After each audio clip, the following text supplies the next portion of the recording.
sigamos avanzando y caminando hacia la patria celestial, hacia la casa del Padre, siempre nuestros ojos tienen que estar, mis hermanos, con ese discernimiento para ayudar al que lo necesita. El apóstol Pablo lo vivió también. Lo vivió con el carcelero de Filipos. En aquel libro histórico de Hechos, capítulo 16 y el versículo 28.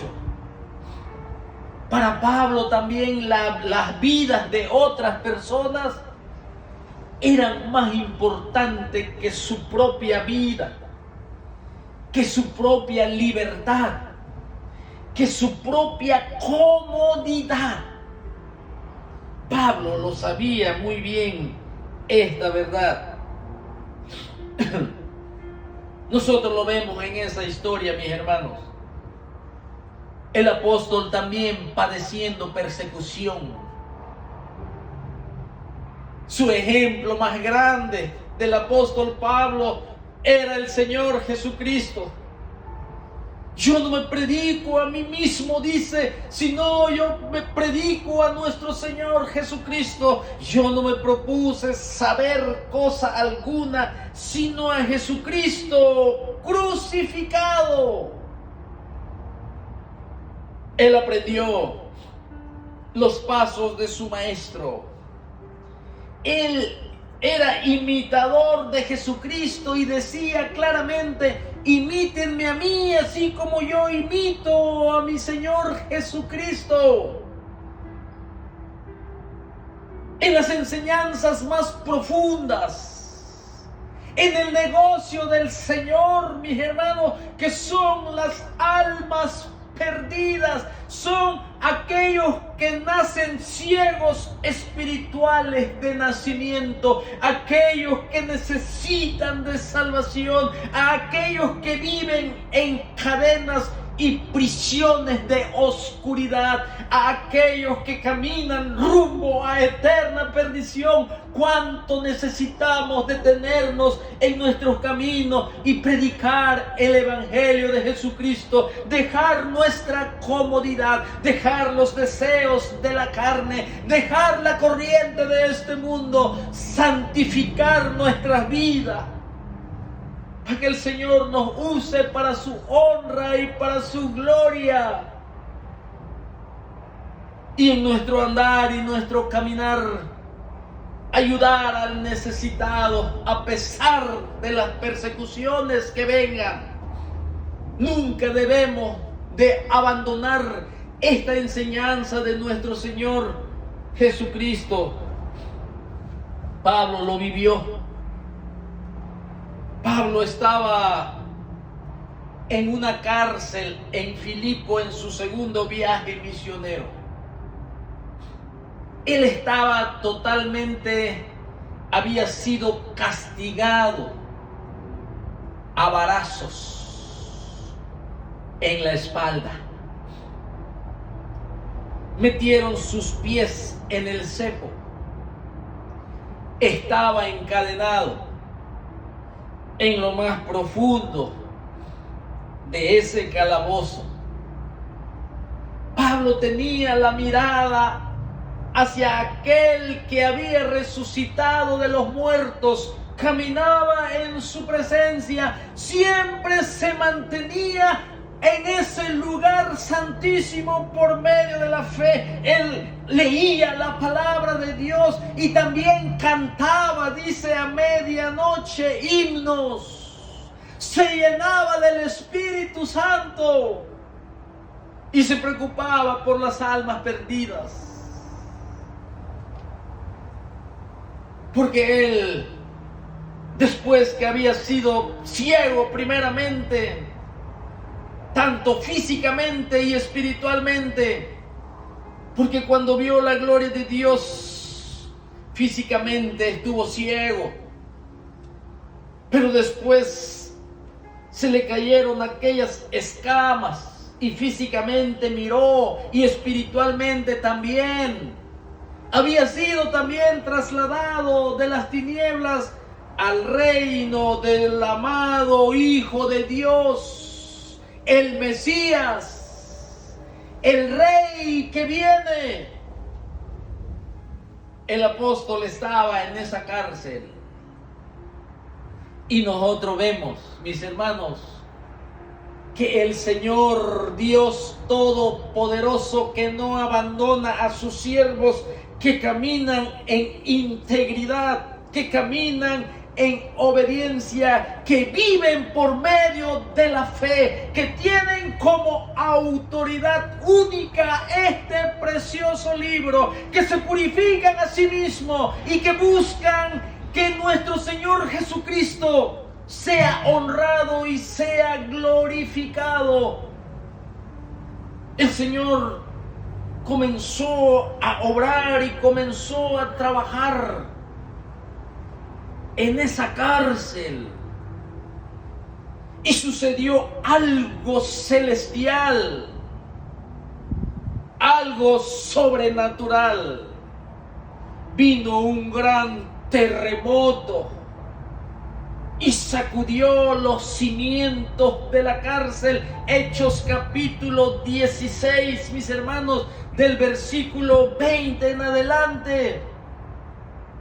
De tal manera fue tan fuerte ese terremoto que se abrieron las puertas, se desataron las cadenas. Y el carcelero pensó que todos habían escapado. Y eso era pena de muerte para él. Y él se quiso matar, quitarse la vida. Tomó su espada para matarse, para quitarse la vida. Ahí estaba el apóstol Pablo. Quizás, mis hermanos, Pablo pudo haber tomado este acontecimiento del temblor, en donde estas circunstancias del temblor y de las cadenas sueltas y de las puertas de las celdas abiertas, estas circunstancias que estaba viviendo el apóstol Pablo, decían: escapen. Si tú lo malinterpretabas así de escapen, pero había algo extraordinario en el apóstol Pablo, en donde el amor de Dios, ese amor de Cristo que lo constreñía, con ese discernimiento, con ese conocimiento del corazón de Jesucristo que ama a las almas perdidas, él se quedó. Pudo haber malinterpretado todo eso y pudo haber dicho: Dios me está librando de la cárcel, que se mate al carcelero y yo me voy. Pero no fue así. Él se quedó por el bien de un alma y le dijo: detente, no lo hagas. Aquí estamos todos. Estos hombres de Dios no se guiaban por las circunstancias, sino por el amor. Así nuestro Señor Jesucristo, las circunstancias que Él tenía en ese momento de desprecio sobre su persona y sobre sus discípulos, eso no le impidió ayudar al necesitado. El apóstol Pablo vivió lo mismo también. Ahora entendemos por qué decía: imítenme a mí así como yo imito a mi Señor Jesucristo. ¿Cuánto tenemos que aprender aquí, mis hermanos, de nuestro Señor Jesucristo? Mucho, mucho. ¿Cuántas oportunidades de hacer el bien muchas veces nos perdemos en nuestro paso por este mundo. Cuántas oportunidades de participar en la salvación de las almas perdidas en otros lugares. El Señor nos ha puesto en esta gran nación, en donde nos da la oportunidad y nos da la bendición y nos da las comodidades y nos da de los bienes materiales, y estamos perdiendo las oportunidades que nos da el Señor de participar en la salvación de todas las almas que nacen y que vienen a este mundo ciegos por nacimiento. Están muertos en sus delitos y pecados. No pueden ver el reino de Dios. No pueden ver la puerta de la salvación. Tampoco pueden ver la puerta que los lleva a la condenación eterna. Y nosotros estamos desperdiciando esa oportunidad que tenemos en este mundo, mis hermanos. Pero nuestro Señor Jesucristo no era como muchos de nosotros somos. Él no era como lo fue y lo que enseñó en aquella parábola de Lucas capítulo 10, en donde el sacerdote y el levita de esa parábola, que cuando vieron en su camino a un hombre mal herido por el ataque de unos ladrones, pasaron de largo sin prestarle atención. Aquí el Señor Jesucristo, con este mendigo, con este ciego de nacimiento, que no tenía oportunidad de nada ni de nadie, le prestó atención. Y aquí se comporta nuestro Señor Jesucristo nuevamente como el buen samaritano que se detuvo y atendió a su prójimo necesitado. El amor de muchos se enfriará. En estos tiempos quizás la maldad está enfriando el amor de muchos. En cuanto al ciego de nacimiento, mis hermanos, él era una persona muy conocida, porque seguramente él, como ciego, mendigo, tenía un puesto fijo donde lo ponían a él para pedir limosnas,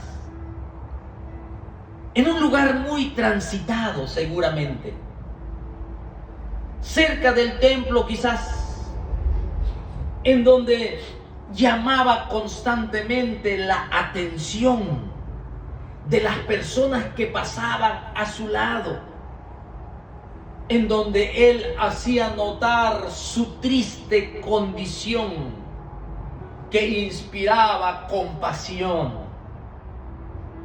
En aquel tiempo, mis hermanos, esta clase de ciegos, ellos dependían de la caridad pública.